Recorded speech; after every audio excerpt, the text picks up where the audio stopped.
Imagine a cricketing icon at the ripe old age of 38, silencing critics with sheer brilliance on the field. Rohit Sharma has done just that, reminding us all that passion and skill can defy the ticking clock. But here's where it gets controversial. Is pushing the retirement envelope a smart move for the team, or just a personal dream? Let's dive into the details and see why his childhood coach thinks he's got more in him. In a stunning display during India's one-day international ODI series against Australia in Sydney on October 25, 2025, Rohit Sharma not only clinched the Player of the Series award but also led his team to a resounding 9-wicket win in the final match, even though India lost the overall series.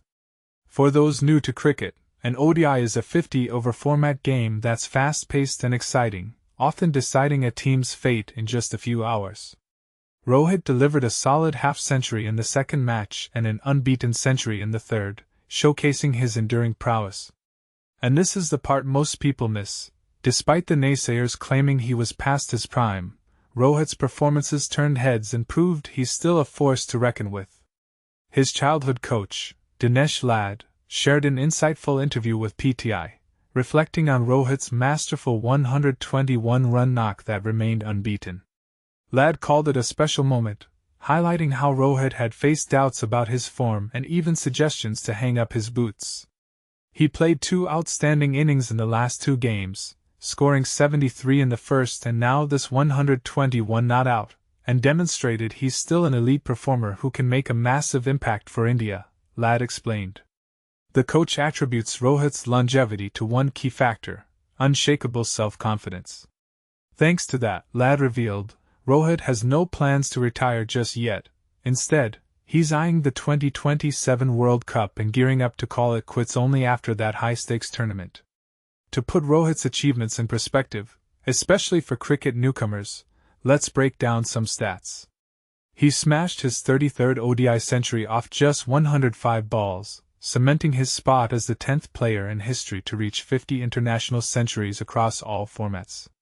For context, a century means scoring 100 runs in an innings, and it's a benchmark of excellence in cricket. Think of it as hitting a home run streak in baseball, but with added strategy and endurance. Rohit also has 12 Test centuries under his belt. Test cricket is the longest format, lasting up to 5 days per match, and he's tied for the most T20I centuries. T20 is the shortest, high-octane format where games finish in about 3 hours. He stepped away from T20s right after India's triumphant World Cup win in the Caribbean back in July 2024, a smart decision to focus on other formats. Rohit has also shattered records that once belonged to legends. He overtook Virender Sehwag's total run tally of 15,758 as an opener. An opener is the batsman who starts innings and sets the tone, doing so in 11 fewer innings. He matched Sachin Tendulkar's record of 45 international centuries as an opener, the highest for any Indian player. And get this, only David Warner has more opener centuries in international cricket with 49. Plus, Rohit now shares Tendulkar's mark for the most ODI centuries against Australia, his 9th in just 49 innings against them. These milestones aren't just numbers.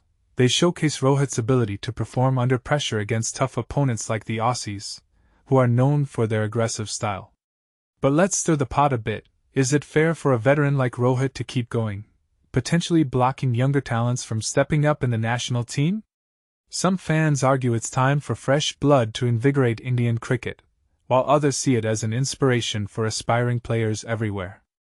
After all, with the 2027 World Cup on the horizon, a global tournament held every 4 years to crown the best ODI side, Rohit's preparations could either lead to another glory chapter or spark debates about when enough is enough.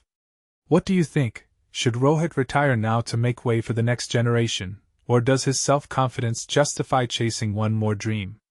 Drop your thoughts in the comments. I'd love to hear your take.